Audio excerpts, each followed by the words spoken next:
Have you ever made a decision you regret?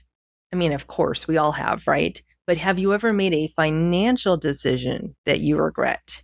Maybe it's holding on to too much cash or not quite enough cash. Maybe it's doing that impulse buy of a stock that your friend said was so terrific that turned out not to be so great, or the panic sell. During a scary time in the market, you let fear take over and you sold at the wrong time. You've done one of these or countless other really bad choices when it comes to money. If you have, you are not alone. Your brain, or our brains in general, are actually hardwired to play tricks on us when it comes to our finance.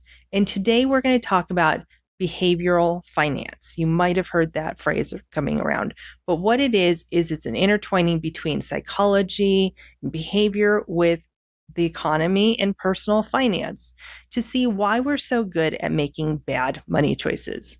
So if that sounds good, stick around. That is our topic for today. Now, before we jump in, I just want to quickly introduce myself. I'm Lisa. I'm a financial advisor. I have been for over 15 years, and I help people get to financial freedom as quickly as possible. And during our time working together, I often will talk to people about these common mistakes, and we try to avoid them so that they can get to their goals faster. Okay, so we like to think we're logical, but our emotional brain often overrides the rational one. Think of it as system one versus system two thinking. And this is a concept from the book by Daniel Kahneman, Thinking Fast and Slow. System one is your gut. It's fast, automatic, and intuitive. System two is your inner analysis. So it's slow, logical, and takes effort. When money is involved, system one unfortunately takes the wheel most of the time. It creates havoc for your long-term plans before your logical brain is even awake and knows what's going on. So there's a lot of these biases that are sabotaging your financial freedom journey. Let's take a look at some of them. One is loss aversion. So the pain of losing $100 feels twice as bad as the joy of gaining $100. So that's why people hold on to losing things or bad products or all this different stuff out there for too long. They just can't admit the loss. Another one is confirmation bias. This one's huge. We love being right, and we tend to seek out news that supports what we already believe and ignore everything else. Sounds like politics too, right? Okay. Another one is overconfidence. Most of us think we're above average when it comes to investing. And so this leads to excessive trading and dangerous beliefs that we can time the market. Another one is anchoring. We fixate on the first number we see, like if there's a price tag on a shirt that we want to buy, and it was $200 originally, but it's marked down to $100, we think, yay, we saved $100, but we don't realize we just spent $100. Then there's mental accounting. Why is it easier to blow a $500 tax refund on something rather than spending that $500 from your hard-earned paycheck? It's the same money, but our brain just treats it differently for some reason. And lastly, the one that I discuss the most probably is herd mentality.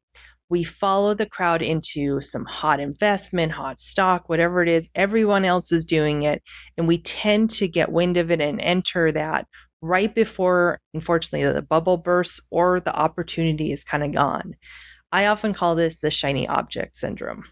So that's a lot to take in, and you're probably a little overwhelmed, but let's talk about a couple of things that you can do to help guardrail yourself so that you're not letting system one just overtake your whole financial life.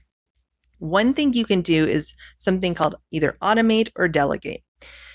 Using budgeting apps, investment software, all the resources that are online, they're terrific for you to really take the emotion out of your financial freedom journey.